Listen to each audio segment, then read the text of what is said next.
কর্মচারী আছে 60 জন।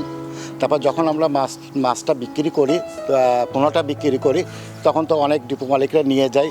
ওখান থেকে এক হাত হতে হতে হতে অনেক প্রায় 2-4-5 ঘুরতে ঘুরতে তারপর ঘেরে যায় পড়ে।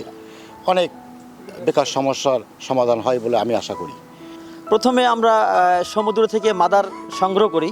এই মাদার মাছ চিংড়ি যেটা সংগ্রহ করি, মাছ চিংড়িটা আমরা কক্সবাজার থেকে সংগ্রহ করে একটি বিশেষ প্রক্রিয়ার মাধ্যমে বিমানে করে যশোরে নিয়ে আসি।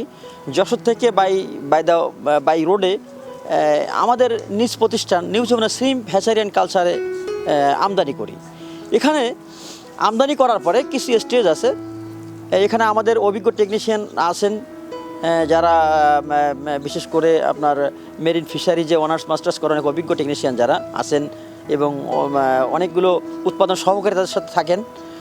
সবার আন্তরিক প্রচেষ্টা এবং পরিশ্রমের পর এই চিংড়ির ডিমগুলো বাচ্চাগুলো চিংড়িগুলো একটা বাচ্চাতে পরিণত হয়। এই বাচ্চাগুলো আপনার বিশেষ করে অনেকগুলো স্টেজ, জুয়া, মাইসিস, এই স্টেজগুলো পার হয়ে একসময় পিএলে আসেন। এই পিএল থেকে যখন শুরু হয়, পিএল হওয়ার পরে আমরা দেখা যাচ্ছে 15-16 পিএল থেকে এলে আমরা মার্কেটিং শুরু করি। সময় লাগে এটা প্রায় 18 থেকে 20 বা 25 দিন সময় লাগে। এবার আমরা মার্কেটিং করি। মার্কেটিং করার পরে এইগুলো প্রান্তিক চাষিরা তাদের কাছ থেকে নিয়ে যায়। নেওয়ার পরে ওনারা ঘেরে ছাড়েন। ঘেরে ছাড়লে সেখান থেকে উৎপাদিত হতে সময় লাগে 30 থেকে 35 দিন থেকে মাছ ধরা শুরু হয়। মাছগুলো ঘেরে থেকে শুরু হয় ধরা, এরপর আস্তে আস্তে ওইগুলো বাড়তে থাকে, যত বাড়ে তত দাম হয়।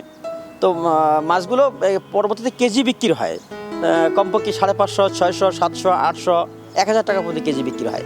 যে মাছগুলো ক্ষুদ্র ব্যবসায়ীরা সংগ্রহ করে ডিপো মালিকদের কাছে দেয়, ডিপো মালিকেরা কোম্পানিতে নিয়ে যায়, কোম্পানিরা ফ্রিজিং করে বিদেশে রপ্তানি করেন।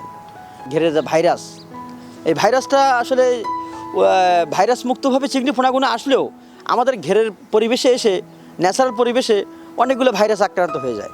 যে ভাইরাসগুলো আমরা এখনও পর্যন্ত কোনো প্রতিকার সরকার উত্থাপন করতে পারে নাই।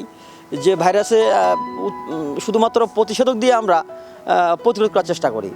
হঠাৎ করে সমস্ত মাছ ছাড়ছি, আমাদের মাছগুলো মারা গেল, লাল হয়ে মারা গেল। এটা কোনো ওষুধ এখনও পর্যন্ত সৃষ্টি হয় নাই। বাগদা চিংড়ি চাষের জন্য সমুদ্রের লোনা পানির বিকল্প নেই, যেটি মূল ভূখণ্ডের দিকে যতই যাবেন এটা দুষ্প্রাপ্য হয়ে যাবে। এজন্যেই এই ধরনের খামারগুলো সাধারণত সমুদ্রের একদম তীরবর্তী যে এলাকাটি সেই এলাকায় হয়ে থাকে এবং মুন্সিগঞ্জের এই স্থানটি সমুদ্রের একদম কাছে।